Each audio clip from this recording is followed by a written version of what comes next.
Hello and welcome. I'm your host Elizibar, and I'm just going to gush about True Believers reprints, man. These are some very classic stories. Somewhere I've got like a Marvel CD that has these comics and like, oh, where is it? Oh, I thought that was a Fantastic Four one. Maybe I just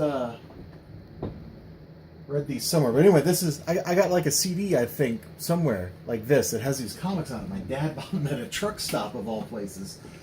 And so I've read like some of these old Fantastic Four stories before digitally. Like the Skrull story. I remember that one distinctly. It's $1. $1 each. Like, and you get classic stuff. Like this one, the Puppet Master's making them do stuff. He just needs a little bit of ingredients and then he can control people.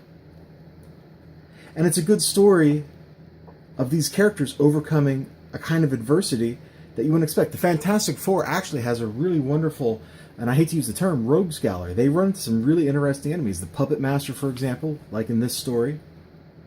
And you can see the art. I mean, it's kind of ugly. I heard an apocryphal story that DC executives were like, why are people buying these Marvel books with this ugly art? But look at the art. There's dynamism in every page. Every frame, almost. Or every panel, I guess I should say.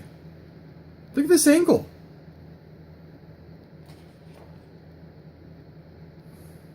And look. Ow, burned my finger. How does that work? I don't know. The Puppet Master's a weird character. He's not my favorite Marvel villain. But we got that. The Skrulls story is pretty cool. So there's Skrulls pretending to be the Fantastic Four. So it's kind of like this story where they're not in control of themselves. Here, it looks like they're on a rampage, and they have to go and stop it. And I'm going to just spoil the story, but they convince the government, hey, it's these aliens called Skrulls, and we'll stop them. Oh, look at that. Here comes another one, more gruesome than the first. Open fire.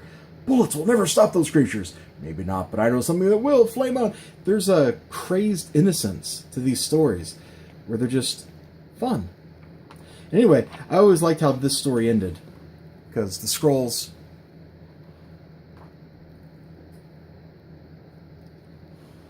turn into cows.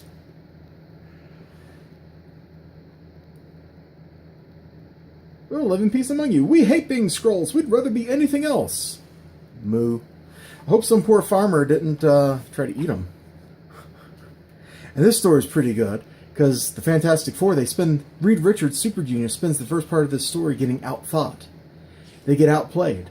It's kind of like the Puppet Master, except they're not being controlled. They're being manipulated and defeated that way. And then the final showdown, they have the big fight with the android here. And it's pretty awesome, because he mimics and counter-mimics their powers. So he becomes the Thing. He blows out the Human Torch. Like, it's good stuff. These are just, 30-page books of adventure. That's all they are. There's pure stuff happening. There's not a boring moment to be found in any of these books.